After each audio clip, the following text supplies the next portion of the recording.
Hola a todos, es para mí una gran alegría el estar nuevamente con ustedes y es mi esperanza en el Señor que su Santo Espíritu hable a sus mentes y a sus corazones como habló a mi mente y a mi corazón cuando estuve preparando este tema.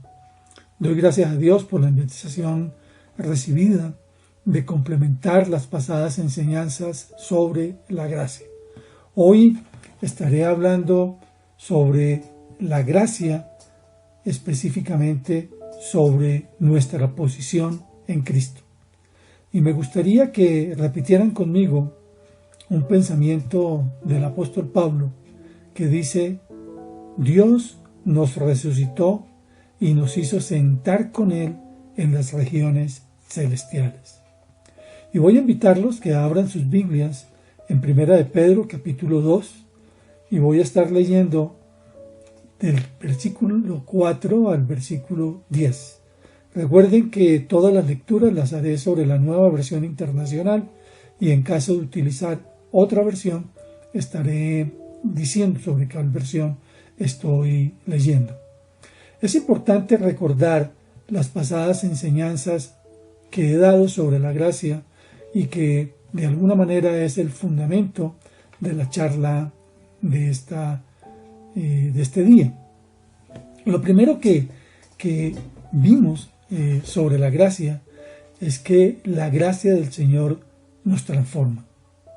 Recordemos que la gracia de Dios no solo nos trae salvación y el perdón de nuestros pecados, sino que nos transforma y nos ayuda a obedecer a Dios en nuestro diario vivir. Una segunda enseñanza que vimos sobre la gracia es que la gracia es el mensaje de la gran comisión. Ese mandato, esa orden que Dios nos dio de compartir a otros la gracia que Él nos ha dado.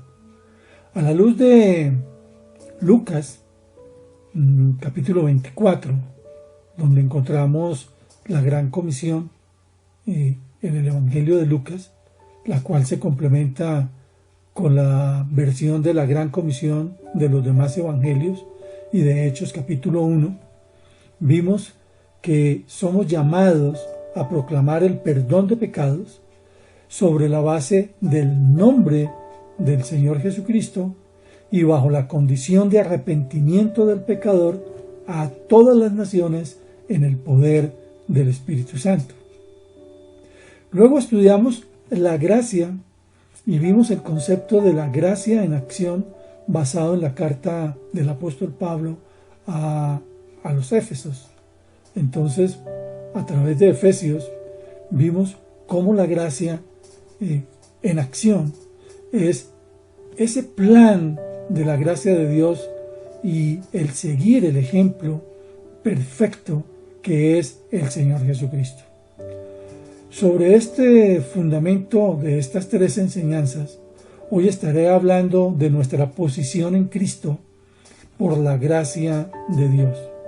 Y estaré hablando de nuestra posición en Cristo tanto de una manera corporativa, o sea, como iglesia, como cuerpo, como también enfocando nuestra posición individual como hijos de Dios. Es importante considerar lo que nos dice el pastor Rick Warren en su libro Una vida con propósito sobre este tema.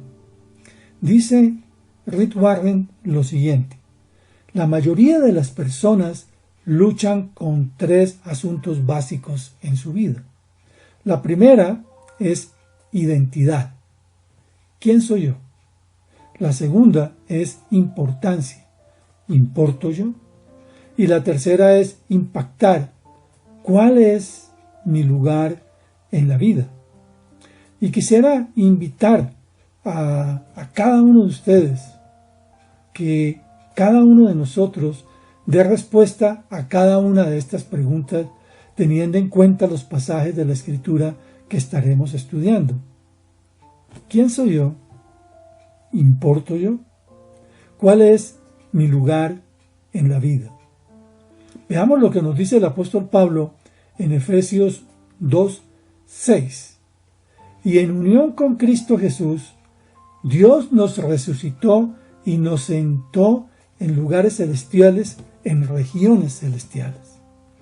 El comentario bíblico de Moody nos dice que la Escritura enseña que hemos sido identificados con el Señor Jesucristo no solo en su muerte, sino también en su resurrección y en la ascensión del Señor Jesucristo a la diestra del Padre. Y nos hace énfasis de que la palabra sentar es una de las palabras fundamentales de la carta del apóstol Pablo a los Efesios, porque como participantes de la posición que ocupamos en Cristo, vemos que somos participantes de una redención consumada y de una victoria, y debido a nuestra posición en Cristo, ya estamos potencialmente en el cielo, donde Él está en realidad. Y como conclusión de la idea del versículo 6, le damos el versículo 7. Para mostrar en los tiempos venideros la incomparable riqueza de su gracia, que por su bondad derramó sobre nosotros en Cristo Jesús. En otras palabras, cada uno de nosotros ha de ser una demostración eterna de la gracia de Dios. Teniendo en cuenta lo que hemos visto en la introducción, vamos ahora a estudiar qué nos dice la palabra de Dios acerca de nuestra posición en Cristo. Y para ello voy a estar leyendo Primera de Pedro, capítulo 2, versículos del 4 al 10. Dice la palabra de Dios: Cristo es la piedra viva, rechazada por los seres humanos, pero escogida y preciosa ante Dios. Al acercarse a Él, también ustedes son como piedras vivas, con las cuales se está edificando una casa espiritual. De este modo llegan a ser un sacerdocio santo, para ofrecer sacrificios espirituales que Dios acepta por medio de Jesucristo. Así dice las Escrituras: miren que pongo en Sión una piedra principal, escogida y preciosa, y el que confía en ella no será jamás defraudado. Para ustedes los creyentes esta piedra es preciosa, pero para los incrédulos la piedra que desecharon los constructores ha llegado a ser la piedra angular, y también una piedra de tropiezo y una roca que hace caer. Tropiezan al desobedecer la palabra, para lo cual estaban destinados. Pero ustedes son linaje escogido, real sacerdocio, nación santa, pueblo que pertenece a Dios, para que proclamen las obras maravillosas de aquel que los llamó de las tinieblas a su luz admirable. Ustedes antes ni siquiera eran pueblo, pero ahora son pueblo de Dios. Antes no habían recibido misericordia, pero ahora ya la han recibido. Acompáñenme en una corta oración y vamos entonces a analizar lo que nos enseña el apóstol Pedro a través de estos versículos. Oremos. Padre, gracias por tu palabra. Te pido hoy que a través de nuestra comprensión de ti, el conocimiento de tu palabra y de tu propósito para nuestra vida, cada uno de nosotros llegue a tener una imagen correcta de sí mismo y de nuestra posición en Cristo, de tal manera que podamos reflejar tu imagen y tu gloria. Todo esto, Señor, yo te lo pido en el nombre precioso del Señor Jesucristo. Amén y amén. Para analizar los pasajes anteriores, quisiera leerlos ahora en la traducción lenguaje actual a grupos de versículos. Empecemos con Primera de Pedro, capítulo 2, versículos 4 y 5. Ustedes son piedras vivas que Dios está usando para construir un templo espiritual. Por lo tanto, acérquense a Jesucristo, pues Él es la piedra viva que la gente despreció, pero que Dios eligió como la piedra más valiosa. Además, ustedes son sacerdotes especiales y por medio de Jesucristo le ofrecerán a Dios los sacrificios que a Él le agradan. Vemos un contraste que hace el apóstol Pedro en estos versículos, asimismo como en el capítulo 1, versículo 23, también hace Pedro un contraste entre una simiente carnal y una simiente espiritual. En estos versículos, Pedro aquí contrasta un templo espiritual de cristianos nacidos de nuevo con el templo de piedras de Jerusalén.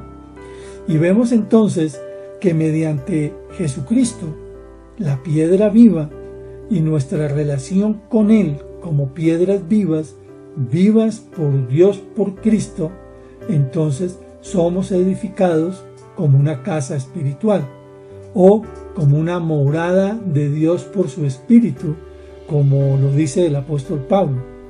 Precisamente el comentario bíblico de Matthew Henry dice que las ideas que presenta Pedro en este capítulo 2 son similares a las que presenta Pablo en Efesios capítulo 2 versículos 20 y 22.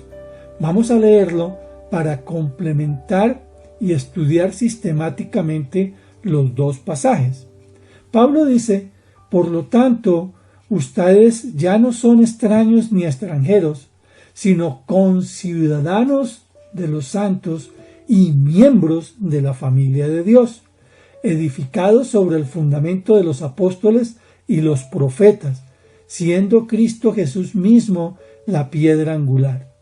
En Él, todo el edificio bien armado se va levantando para llegar a ser un templo santo en el Señor. En Él también ustedes son edificados juntamente para ser morada de Dios por su Espíritu. Vemos entonces que en los versículos 9 y 10 hay otro contraste entre el presente de los creyentes y su pasado.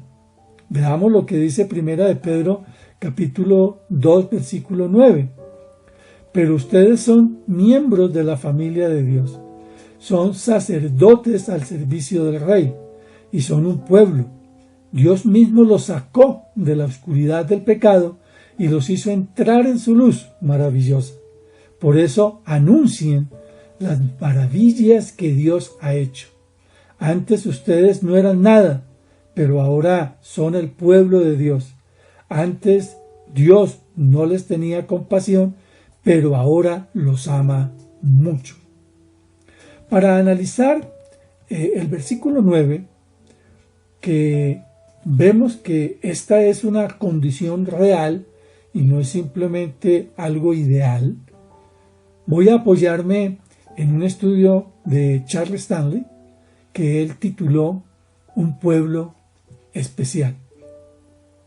Y dice Charles Stanley que cada vez que los sentimientos de baja estima nos amenacen con el desaliento, necesitamos confiar en la palabra de Dios y no en nuestras emociones. Hay 4 frases en este versículo 9 que describen cómo el Señor nos ve, cómo el Señor ve a cada creyente. Entonces vemos que Dios nos ve primero como un linaje escogido. Dios nos escogió para ser parte de su reino y de su familia, porque así lo quiso. Nadie que haya sido elegido por el Todopoderoso es insignificante. Podemos decir entonces, cada uno de nosotros somos un linaje escogido, separados del mundo y puestos por nuestro nuevo nacimiento en una nueva relación con Él. Puedo decir entonces, soy miembro de la familia de Dios. En segundo lugar, nos dice el apóstol Pedro que somos real sacerdocio. Cada creyente, como hijos de Dios y por tanto parte de una familia real, en otras palabras, somos herederos de Dios y coherederos con Cristo, así como Jesús cumplió los papeles de rey y sacerdote también el Padre nos ha confiado las responsabilidades sacerdotales de adoración e intercesión por los demás. Por lo tanto, puedo afirmar, somos un real sacerdocio, en el cual cada creyente por identificación puede acercarse directamente a Él por medio de Cristo. Por lo tanto, puedo decir, soy un sacerdote al servicio del Rey. Por eso el apóstol Pablo, en Romanos capítulo 8, versículo 17 dice, y si somos hijos, somos herederos, herederos de Dios, y coherederos con Cristo, pues si ahora sufrimos con Él, también tendremos parte con Él en su gloria. En tercer lugar, dice el apóstol Pedro que somos nación santa. La iglesia o cuerpo de Cristo es un grupo de personas santas, que significa apartadas para los propósitos de Dios. Nuestra vida nunca carece de sentido, porque vivir para el Señor es la misión más grande que podemos tener. Puedo afirmar entonces, somos una nación santa, por haber sido llamados por un Dios santo y purificados por el Espíritu Santo. Puedo afirmar entonces, soy una nueva creación en Cristo. Y por último, dice el apóstol Pedro, que somos pueblo adquirido por Dios. Tú y yo somos posesión de Dios. Él nos valora tanto que envió a su Hijo a morir en nuestro lugar para que pudiéramos ser suyos. Somos un pueblo adquirido. Por eso el apóstol Pablo dice en Tito 2:14, Él se entregó por nosotros para rescatarnos de toda maldad y purificar para sí un pueblo elegido, dedicado a hacer el bien. Entonces, puedo afirmar que, y lo mismo que dice el doctor Stanley, que cada una de estas descripciones muestra el alto valor que Dios nos da por gracia. Satanás puede susurrar críticas y condenación, pero no puede cambiar lo que somos realmente. Por lo tanto, yo los invito a que cada día, cada uno de nosotros recuerde su verdadera identidad y que cada uno de nosotros pueda vivir conforme al llamamiento supremo del Señor Jesucristo. Y por último, analicemos los versículos del 9b y el versículo 10. Dice el apóstol Pedro en el capítulo 2, 9b al 10, en su primera carta, por eso anuncien las maravillas que Dios ha hecho. Antes ustedes no eran nada, pero ahora son el pueblo de Dios. Antes Dios no les tenía compasión, pero ahora los ama mucho. Entonces, nuestra posición en Cristo implica una responsabilidad, anunciar las maravillas que Dios ha hecho. Somos llamados a cumplir la gran comisión. Quienes no éramos nada, ahora somos el pueblo de Dios. Antes no habíamos recibido misericordia, pero ahora hemos recibido su gracia. Habiendo estudiado nuestra posición en Cristo desde un punto de vista corporativo, a través de los versículos de la primera carta de Pedro, en el capítulo 2, del 4 al 9, apoyado en lo que nos enseña el doctor Charles Stanley, ahora quisiera ver nuestra posición en Cristo desde un punto de vista individual, en lo que soy. Y es importante verlo bajo este punto de vista a través de diferentes pasajes de la Escritura. Y me gustaría entonces apoyarme en otro excelente libro, que es de mi esposita María Claudia, que se llama Permaneciendo en Victoria. Una palabra de parte de Dios es suficiente para cambiar toda tu vida. Nos enseña entonces mi esposita en su libro y nos hace una invitación. Conoce quién eres en Cristo. En otras palabras, da respuesta a la pregunta del quién soy, si realmente importo y cuál es el rol, el papel de mi vida en el mundo. Porque necesitamos aprender a vernos como Dios nos ve, como hijos amados. Si desarrollamos una verdadera identidad, hijos de Dios amados, tendremos entonces el fundamento para crecer y caminar en obediencia a Él. En Efesios capítulo 5, versículo 1, en la Reina Valera contemporánea, dice el apóstol Pablo: por tanto, imiten a Dios como hijos amados. Como creyentes en Cristo, entonces, con la ayuda de nuestro Padre Celestial, podemos alinearnos con lo que dice la Biblia con respecto a lo que somos en Cristo. Si conocemos los beneficios que el Señor Jesucristo alcanzó en la cruz, por medio de su muerte y su resurrección, por amor a nosotros, podremos disfrutar de nuestra posición en Cristo y andar en libertad. A continuación vamos a estar estudiando diversos pasajes para entender quiénes somos y quién soy en Cristo, cuál es nuestra posición en Cristo. Y yo quisiera invitarlos a que cada uno de nosotros reflexione sobre cada uno de estos aspectos y en primer lugar agradezcámosle al Señor, y en segundo lugar, si realmente estamos viviendo conforme a lo que soy.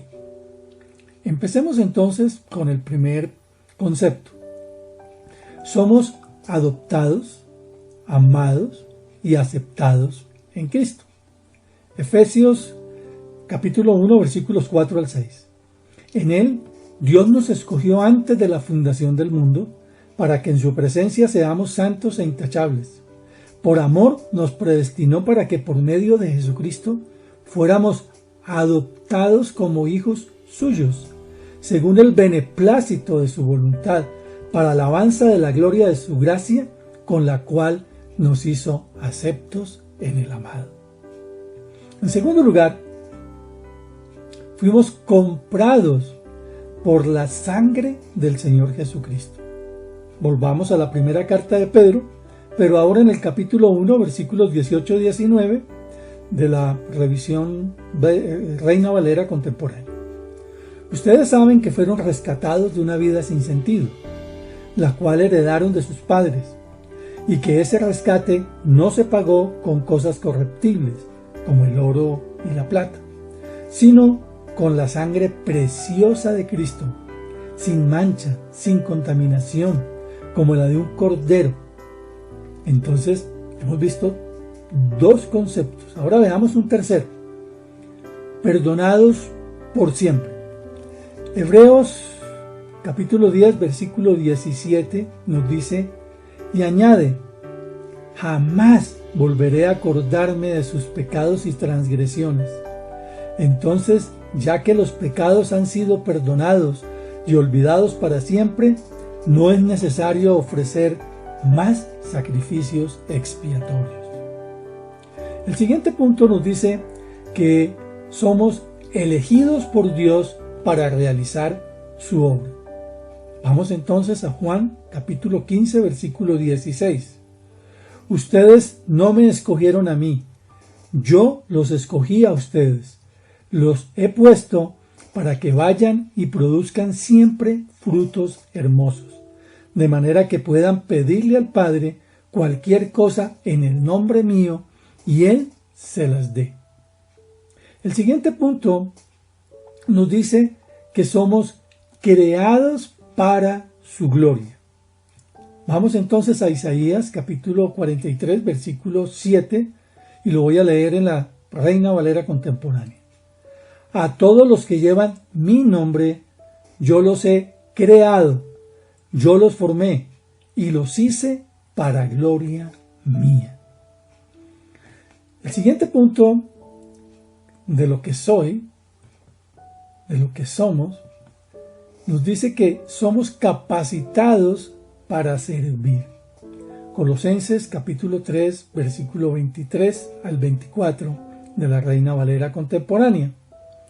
Y todo lo que hagan, háganlo de corazón, como para el Señor y no como para la gente, porque ya saben que el Señor les dará la herencia como recompensa, pues ustedes sirven a Cristo el Señor. El segundo aspecto es que somos personas con autoridad. En Lucas 19,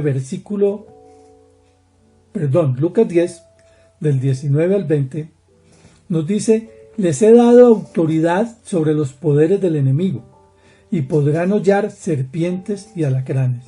Nada los dañará. Sin embargo, lo más importante no es lo que los demonios los obedezcan, sino que ustedes están registrados como ciudadanos del cielo. Pero también es importante considerar que nosotros somos propiedad de Dios, que le pertenecemos a Él.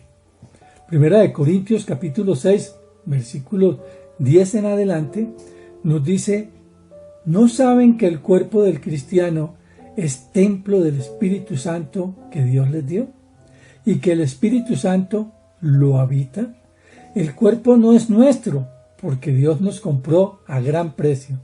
Dediquemos íntegramente el cuerpo y el espíritu a glorificar a Dios, porque a Él le pertenece. Ahora recordemos también que el Espíritu Santo que habita en nosotros está trabajando en nosotros. Segunda de Corintios capítulo 3, versículo 18. Por lo tanto, los cristianos no tenemos el rostro cubierto y reflejamos la gloria del Señor como espejos claros. Y el Espíritu del Señor nos va transformando, cada vez nos vamos pareciendo más a Él. Y por último, estamos completos en Cristo. Colosenses capítulo 2, versículo 10. Y ustedes han sido hechos completos, han alcanzado plenitud en Él, que es la cabeza sobre todo poder y autoridad. Reflexionemos sobre este pasaje y específicamente en este mismo texto, pero ahora en la traducción de la Biblia al día, en la paráfrasis. Dice Colosenses 2:10 en esta versión: teniendo a Cristo lo tienen todo, y al estar unidos con Él están llenos de Dios.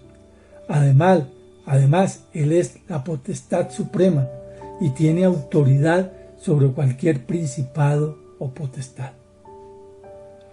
Ahora que hemos estudiado estos principales versículos, porque hay otros más que nos hablan de nuestra posición en Cristo, me gustaría que meditáramos sobre lo que soy en Cristo, en esa posición de Cristo, y que tomemos un tiempo corto para agradecer a Dios la posición que nos ha dado. Padre, yo quiero darte gracias porque nos diste el privilegio de un día de conocerte, y por gracia, Señor, somos tus hijos, y Señor, por gracia nos has sentado en lugares celestiales, Señor, y por gracia nos has hecho partícipes de tu muerte y de tu resurrección, y de cada uno de estos aspectos que hemos estudiado, tanto a través de la carta del apóstol Pedro, como también a través de los diversos pasajes de la Escritura. En el nombre de Cristo. Amén. Por último, quisiera compartir con ustedes la letra de una canción de nuestro hijo Álvaro Julián, nuestro hijo mayor, que nos recuerda que en Cristo lo tengo todo. Igual como nos dice el apóstol Pablo en Colosenses 2:10, me gustaría compartir la letra de esta canción que se llama Contigo me basta. Y dice la letra de esta canción: tú, la única razón de que todo no sea en vano. Mi motivación, tú me das razón para seguir. Y mi corazón, solo halla en ti el descanso. Si no hay nadie más, contigo me basta. Tú, la única razón de que todo no sea en vano. Y mi corazón solo halla en ti el descanso. Tú me das perdón. Solo en ti encuentro paz. Si no hay nadie más, contigo me basta. Eres mi buen pastor. Nada me falta si tú vas. Sé que en tu mano estoy. Nadie me puede separar. Aún en angustias, siempre conmigo vas. Cuando me siento mal, sé que tu amor no fallará, no fallará, con eso me basta, no fallará, con eso me basta. Luego de haber analizado nuestra posición en Cristo a través de los versículos de la primera carta del apóstol Pedro, en el capítulo 2, y luego de una manera sistemática a través de pasajes de la Escritura complementarios, viendo cómo recibimos tantas cosas por gracia, porque el Señor Jesucristo murió en la cruz y resucitó, y porque un día tuvimos el privilegio de aceptarlo a Él como Señor y como Salvador. Entonces, quisiera concluir con dos ideas que sumarizan la enseñanza que he compartido en el día de hoy. La primera conclusión es una identificación con una frase del predicador inglés Derek Prince. Dice Derek Prince: la gracia de Dios comienza cuando las capacidades de los hombres finalizan. En otras palabras, nuestra posición en Cristo no depende de nuestras habilidades y capacidades, no depende de lo que yo pueda hacer, sino depende de la gracia de Dios. Depende de que el Padre envió a su Hijo Jesucristo a morir en la cruz y a resucitar por mí y por ti. La segunda conclusión la tomo de un video cristiano llamado Buscando el Perdón. En ese video se nos enseña que cada día puede ser una oportunidad para reconciliarnos y sanar heridas, y de recibir y dar por gracia lo que hemos recibido por gracia. En otras palabras, tenemos que proclamar, llevar, compartir a otros de esa gracia que Dios nos ha dado, como hemos visto a través de los diferentes pasajes.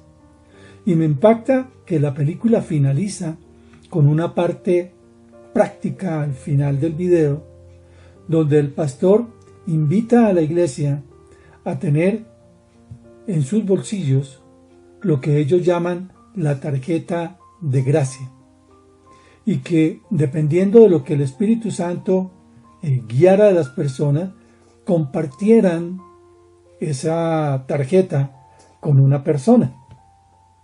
Y es impactante porque en este video vemos cómo unos ladrones, al tratar de huir, matan a un niño que justamente es un policía, y narran las consecuencias de esta muerte trágica de este niño.